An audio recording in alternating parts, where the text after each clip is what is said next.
Oh my god, okay, we going to see all the chips in the middle, people. Who's ready for this one? And he realizes that this is just the absolute worst run out for his hand that could have possibly existed. Yeah, let's take a look at this one. We've got an open here from Big Daddy Chaz. Ace-5 suited from early position. DQ here, going to put in a third bet to 1.4K, so a big chunky raise here. This is almost 5x, not quite 5x raise. And now Josh wakes up with queens on 6K in the stack. Honestly, I think this is just a jam. But I think the jam is actually better because you can fold out some of the equity. No, he's going to opt for the... Oh, the trap call? This is the worst of all. Yeah, I definitely am not a fan of this option. In this particular scenario, we know that he is actually trapping, you know? Well, he found the flop that he wanted, yeah, so he's like, no ace, no king, and I can play for all the chips. If there's an ace or a king, then I can dip out. Is almost certainly what Josh is thinking. I'm not a mind reader, but, you know, to call with queens DQ going to check back invite Chaz to come along there. And then DQ just turns open-ended. It would be fireworks if you see a queen on the river.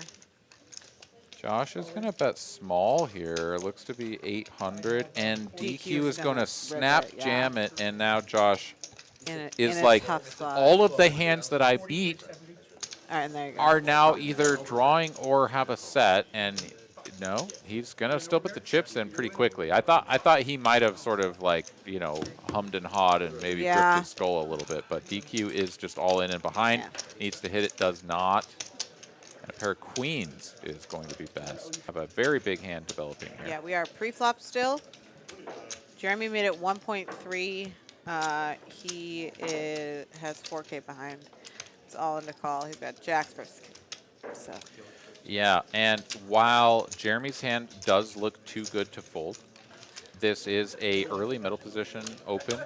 So actually just an early position open because we probably have multiple straddles here, so the +3 isn't going to fully represent the coordination of the blinds, I believe. So this is going to be Jeremy, small blind, big blind, single straddle. Caitlin would have been the double straddle. So this is actually like a UTG1 open.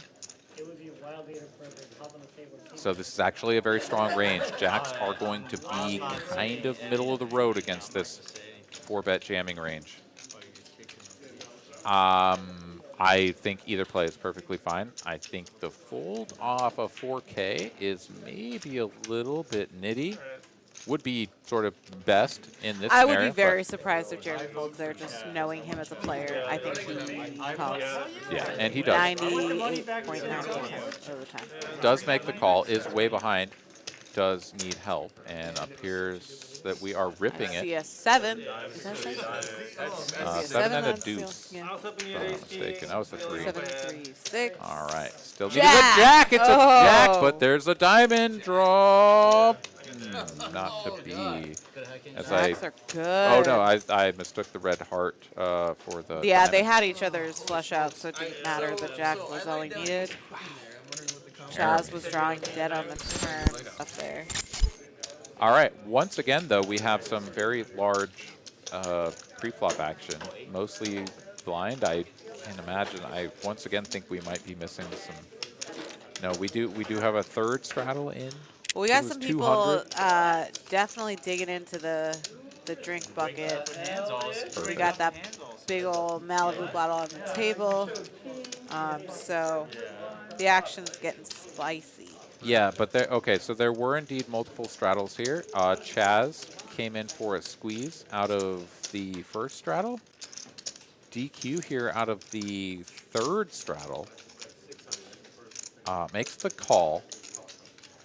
Chaz here flops second pair top kicker. Has DQ continues for looked at his 600. hand yet? Has he what? Do we know? Do we know if he's looked at his hand yet? I don't know. I don't think he has. With the way that the cards are splayed out there, I would be. Well, he's got a card protector over the scanner, so I think. Yeah, that's the usual. Like sort of, I haven't looked. Yeah. Like when I look at them, I'll make that clear by showing the scanner to the cameras. Yeah, that is sort of standard operating procedure here for DQ. So now Chaz needs to identify whether or not he should be jamming for value. DQ obviously has much more than 1,700 behind, obviously. We can see that. But there is 3.3K in the middle, and DQ is sitting on something around It's a like pot size bet. 3,200. 30, Yeah. there's like 31, 32 there. It's 32 if my eyes.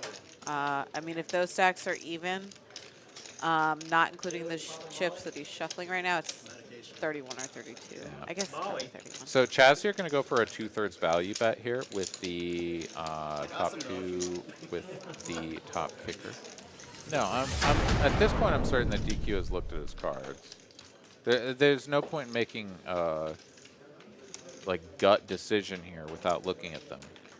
So he must have looked at them, and now he actually must have something probably quite weak. It's either like pocket fives or 7-4, right? Like playing the 8 kicker on board, something of that nature.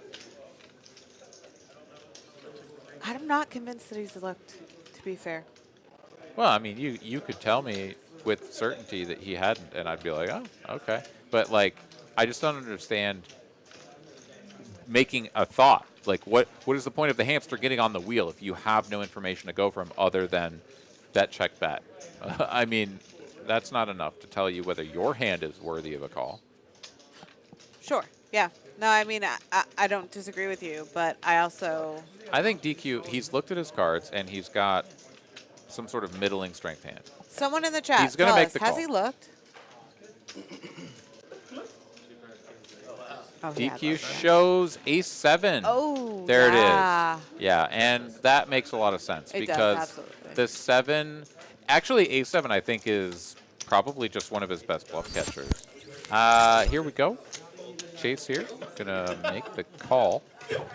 It's a $50 straddle, couple of limps. Yeah, raises to 200. Big Daddy Chaz now on Queen Jack offsuit and a gigantic bottle of Malibu in hand. Yeah, this is 3-bet city.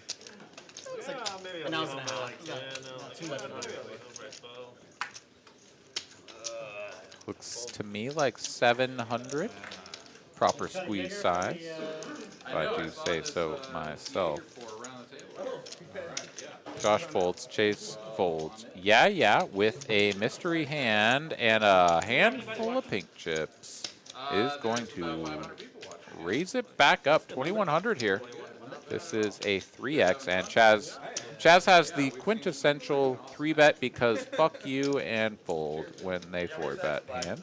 The 5, 10, 50, 100 game. It is yeah, and yeah can have a whole bunch of weird shit. But when he puts in a 4-bet and you have Queen Jack offsuit, like, it just doesn't even matter if he can have dog shit. It just doesn't matter. You just lose. You just fold. You go away. I'm sticking with it.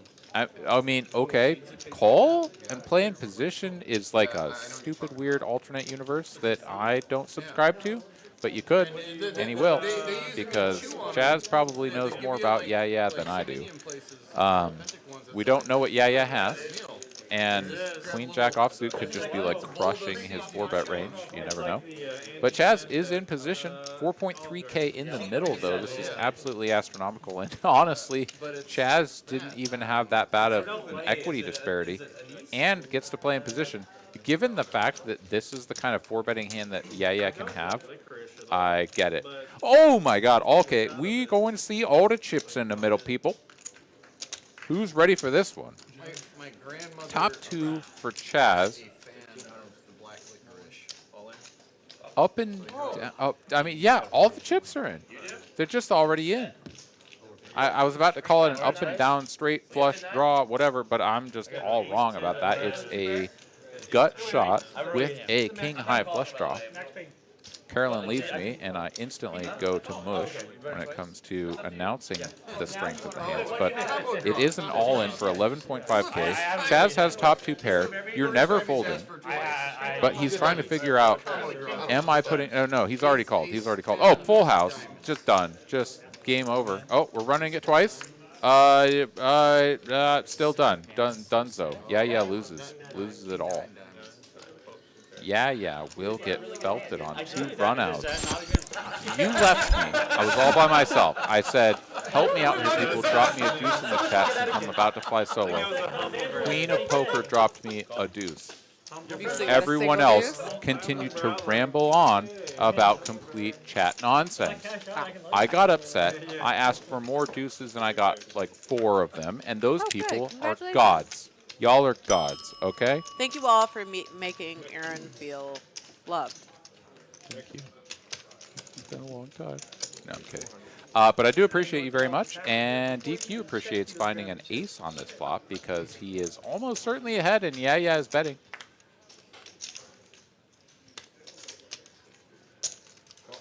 DQ will go for the check call. Chase has no reason to be in here. Does have a couple of back doors, but that would be a Oh, you're getting more deuces now. Congratulations. Wait, what? More I have more deuces? Thank you, now, people. yeah. Let's go. Let's go. More deuces being dropped on the flop, or board / turn and stuff, because it's a deuce of clubs.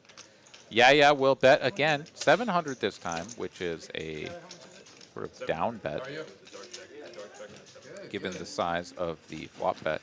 DQ will look at no one in particular, cut out a call, and put it across the line in just a few moments. There it is. I was about to comment. I was like, dude, you've been getting a massage for so fucking Deuce long. of spades on the end completes the deuce dropping for this hand. I just wanted people to drop deuces, and you know what? We damn well got them. And all in here from 2.6K, and he's probably toast. Probably toast has an ace. Oh my God! It's got ace. That's just a cooler. Yeah, that's top boat. That's very good there. That is just a cooler. Yeah. Makes top boat. Sounds terrible. All right, pocket jacks. Chaz and Bones, though. Bones here going for the value 3-bet as you do with 2 red 10s, but this is going to be unfortunate. Chaz can play this 2 ways. This is hijack versus cutoff, so jacks is sort of middle of the road in terms of 4-bet. The problem is that if you 4-bet, get 5-bet, you hate it. If you 4-bet and get called, you also don't like it. So the 3-bet, I love the call. Chaz will play this one out of position, but with a very strong hand, and is going to stay clean on this board. Checks it over. Bones has 2 options here for sure. Stack to pot ratio a little over 2. Chaz with infinite chips. And Bones, I think equity denial here is largely in his mind. He's going to bet half pot, and when he gets called here, is going to very frequently be pretty pleased with a check turn. Not many cards are going to make him feel inclined to bet. There's a lot of bad cards, and there are no good cards. 10 of spades is literally the only good card in the deck for Bones. That isn't it. Deuce of diamonds isn't bad. It's certainly not bad, but if I'm Bones, I'm perfectly fine with playing this as a check back and play some rivers. He looks to be cutting out his stack to see what his jam would be worth. It is a full pot jam. Yep. Also reasonable, but the problem there is that you don't get called by worse very often. 8s is pretty much your exact target. You could put 7s in there, 8s and 7s. So if your target are exactly 8s and 7s, he's going to rip it. So, yeah, 8s and 7s here. I think if you're Chaz, this is a trivial call. When I say trivial, I don't mean that, like, yeah, you never lose, you've just got the stone nuts. I just mean you can't get to this position, face a pot-sized jam, and then fold your hand. It's just too strong. Absolutely. It's too far. I agree, 100%. He's going to think this one through. I do understand the think through because he's losing sometimes, occasionally, but I don't think that justifies a fold. Yeah, no, but you have to lose sometimes. That's part of the thing. Exactly. Sometimes you're going to get bluffed, and sometimes you have to lose. This is one of those times where you just have to lose or perhaps win. And just like before when we saw the jacks beat the kings, sometimes you can hit your equity if you're behind. And jacks is obviously drawing a very thin equity. It's 1 out of 10 if you're behind, but you can sometimes hit that. Chaz folds. That is the hero fold of the minute because that is a bad fold. Bad fold. He was like, man, that was thin, and it was good. And I was like, to be fair, I would have called with your hand too. Like, just, That's awesome. You know, I'm happy to do coaching, like one-on-one coaching with people. Although you know, he's like refused to coach me, but that's well, I mean, I don't want to coach my own opponents, but like I'm happy to do that to help individuals, especially people like at the 1-2 level that are looking to just like try to define like what on earth is this game that I want to play that I enjoy. Happy to do that kind of stuff, but also happy to just like come on here, talk about poker, try to impart just a little bit of understanding about these different spots that the viewer and some of the players. I mean, some of these players just don't need me to talk about these hands to understand like what's going on or how to get better, right? I mean, like some of these people are just better than me, and I fully understand that. Oh, for sure. And I'm just happy to enjoy this game. And if you get something out of this experience, like coming in here, hanging out with me, and whatever, I mean, that's awesome. That's great. Just don't beat me in any pots. You got I it. can't make any promises. Which is fine. But I will try to take your money. You try to take mine. 1.2K here. Half pot size bet here from Josh. Second pair. Chaz, I mean, his hand is just a the fold. best fucking thing you can do for it right now. Oh, Nope. dude. Taylor, You're so Call. wrong. go to because they're fucking dope. So I wrong mean, all the time. There's no queen on this board. Not sure where that came from. oh, there's no queen? No. Oh, then his hand is probably much better than it looks like. What? It's the burn card, I'm sure. So that's Jack. Jack 6-3 on the flop. Don't Jack. know what the turn is. Jack 6-3 5. Jack 6-3. Okay, the 4 is much. Wow. Yeah. Pocket well, 4 now is it's much open-ended. better. Yeah. Okay, all right.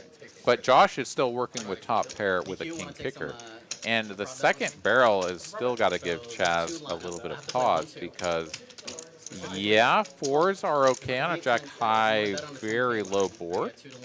And you did just pick up some equity with an up and down straight draw.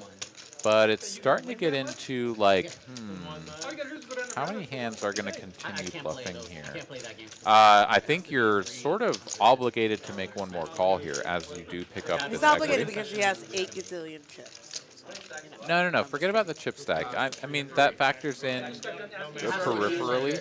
But the main thing here should be that Chaz has picked up a straight draw Right. and could still be ahead. If his opponent checks the river, 4s are going to win sometimes.